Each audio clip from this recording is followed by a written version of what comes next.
Selamat datang di channel Trading for Better Life. Hari ini ISG turun 0,19% ke angka 6.865. Dan di video ini saya coba analisa satu emiten yang hari ini bergerak naik dan ternyata ada rencana untuk melakukan buyback saham mulai minggu depan. Bagaimana potensi saham ke depannya? Apakah masih menarik untuk kita coba entry? Yuk kita coba pelajari analisanya di video ini. Semoga analisa diberikan ini bisa bermanfaat dan membantu teman-teman dalam mengambil keputusan. Untuk teman-teman belum subscribe channel ini, bisa tekan tombol subscribe agar tidak ketinggalan informasi dan analisis saham terbaru yang diupload setiap harinya. Di video ini saya coba analisa saham Bukalapak yang bisa kita lihat hari ini naik 4% lebih ke harga 125.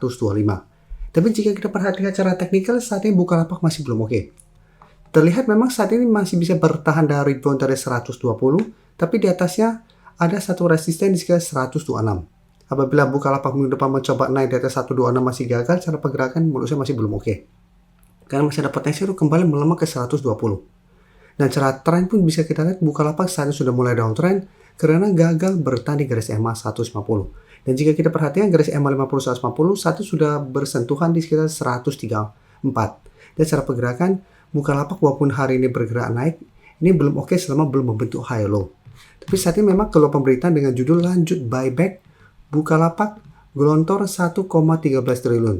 Jadi kita baca sekilas ketika pemberitaan ini. Sebelumnya Bukalapak baru menuntaskan buyback pada periode tanggal 26 Maret sampai tanggal 25 Juni. Dan jika kita lihat saat ini kembali akan melakukan buyback mulai tanggal 7 Juli nanti sampai 6 Oktober. Perseroan meyakini buyback tidak akan berdampak negatif terhadap operasional dan pendapatan perseroan karena perseroan memiliki modal dan arus kas yang cukup untuk melakukan aksi buyback. Jadi jika kita lihat untuk broker summary untuk Bukalapak memang asing terpantau hari ini masuk melakukan sedikit akumulasi, tapi secara keseluruhan ini masih distribusi. Tapi menarik di sini bisa kita lihat kenaikan 4% lebih ini ada akumulasi.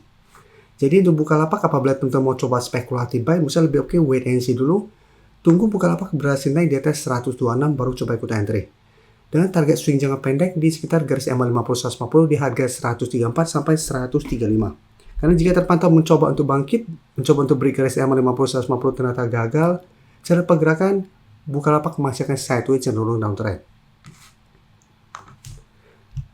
Sekarang kita akan coba lihat EMTK. EMTK cara teknikal juga saat ini masih belum oke. Bisa kita lihat hari ini turun di bawah harga 480. Jadi saat ini 480 sudah berubah menjadi resisten. Dan jika kita lihat support berikutnya lumayan kuat, saat ini ada di sekitar 450. Dan cara pergerakan juga EMTK saat sudah mulai bergerak downtrend setelah turun di bawah garis EMA 50 150. Jadi setelah bisa rebound dari garis EMA 50, EMTK mencoba break 580 gagal, mulai membentuk lower low. Setelah break garis EMA 50 150 bisa kita lihat EMTK masih terus bergerak turun. Dan untuk EMTK jika kita perhatikan di sini, asing masih terus keluar dengan jumlah lumayan besar.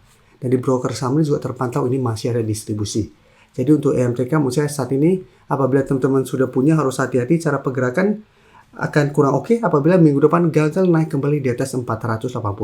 Dan apabila mencoba naik kembali di atas 480 gagal, cara pergerakan saya lihat lebih besar potensinya untuk lanjut turun menuju target di sekitar 460 sampai 450. Jadi untuk EMTK atau saham-saham downtrend apabila saat ini masih melemah dan ada distribusi, menurut saya masih beresiko untuk coba entry. Selalu saya jelaskan lebih oke mulai sideways, mulai membentuk high low, baru kita coba spekulatif buy untuk lebih amannya. Sekarang kita lihat SCMA. SCMA juga hampir mirip dengan EMTK, cara pergerakan saat ini downtrend, tapi bisa kita lihat SCMA saat ini mencoba untuk mulai sideways. Bisa kita lihat harga 145 sampai 150 ini masih berupa zona support untuk SCMA. Tapi beberapa kali mencoba naik di atas 150, SCMA masih gagal. Dan untuk resisten terdekat ada di harga 155, tapi resisten berikut mesti ada di sekitar 165. Dan untuk SCMA jika kita perhatikan di broker summary, asing juga terpantau masih terus keluar. Dan jika kita lihat di sini pada penurunan ini sebenarnya ini tidak ada distribusi. Jadi untuk SCMA apabila teman-teman saat ini ingin coba spekulatif buy, memang Musa masih bisa coba spekulatif buy di zona sekitar 145 sampai 150 ini. Selama masih kuat di atas zona ini, SMA minimal masih akan sideways, masih ada potensi untuk kembali mencoba untuk naik di atas 155. Tapi secara teknikal, SMA baru akan lebih oke apabila bisa naik di atas 155. Karena apabila berhasil naik, ada potensi untuk mulai membentuk high low Dengan target terdekat untuk kenaikan di 165 sampai garis EMA 50 di sekitar harga 170 sampai 171 untuk target swingnya. Jadi untuk SMA bisa coba spekulatif di zona ini apabila teman-teman mau coba entry di support. Tapi pertimbangkan udah keluar apabila nanti SMA masih lanjut turun di bawah 145. Kan cara pergerakan SMA masih bergerak sangat downtrend. Selanjutnya saya coba update pergerakan dari saham Toba. Toba hari ini naik 7% lebih ke 820. Cara pergerakan bisa kita lihat Toba secara trend sebenarnya masih oke. Sebelumnya memang terkoreksi karena gagal naik di atas harga 900, sempat turun mendekati harga 700 tapi belum sempat menyentuh. Toba mulai bangkit. Dari 1 minggu terakhir ini Toba pelan-pelan mulai bergerak naik. Hari ini walaupun naik 7%, candle tidak begitu oke karena sempat naik menyentuh sekitar harga 860. Jadi saat ini sebenarnya 800 ini belum terkonfirmasi break. Tapi Toba bisa menarik apabila berhasil break 800 karena potensi untuk kembali mengetes 900 dan melanjutkan uptrendnya. Jadi apabila teman-teman saat ini sudah punya saham Toba, misalnya saat ini masih bisa di hold. Tapi jika kita perhatikan broker summary pada kenaikan hari ini, asing terpantau memang masih masuk. Tapi 1 minggu ini asing terpantau masih keluar. Tapi jika kita lihat broker summary pada kenaikan 7% lebih ini, tidak ada akumulasi. Malah terlihat ini ada distribusi. Jadi untuk Toba apabila teman-teman sudah punya di harga bawah, saya bisa jadikan 800 untuk trailing stop. Apabila ternyata minggu depan Toba gagal bertahan di atas 800, cara pergerakan saya lihat masih ada potensi untuk kembali melemah ke harga 700. Jadi lebih oke pertimbangkan untuk take profit apabila Toba kembali melemah dan berada di bawah 800. Sedangkan untuk teman-teman saat ini baru mau coba pantau, belum sempat entry minggu ini, bisa coba pantau untuk buy on breakout atau tunggu kembali di sekitar harga 700 untuk buy on support. Sebelum saya lanjut analisis saham berikutnya, saya ingin memberikan sedikit informasi bahwa saat ini channel YouTube Trading for Better Life sudah mempunyai fitur membership.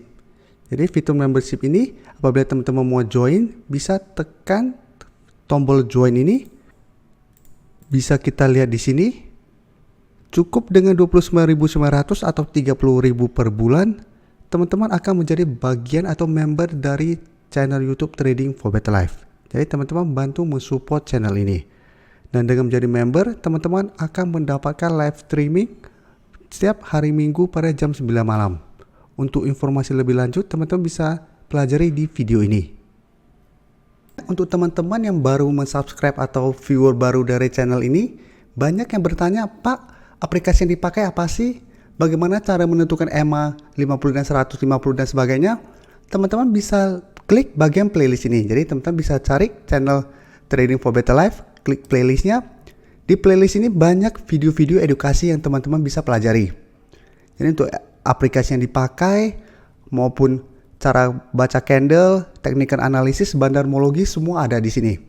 Jadi teman-teman bisa coba cari di playlist untuk pelajari video-video edukasi yang sudah pernah kami bagikan sebelumnya.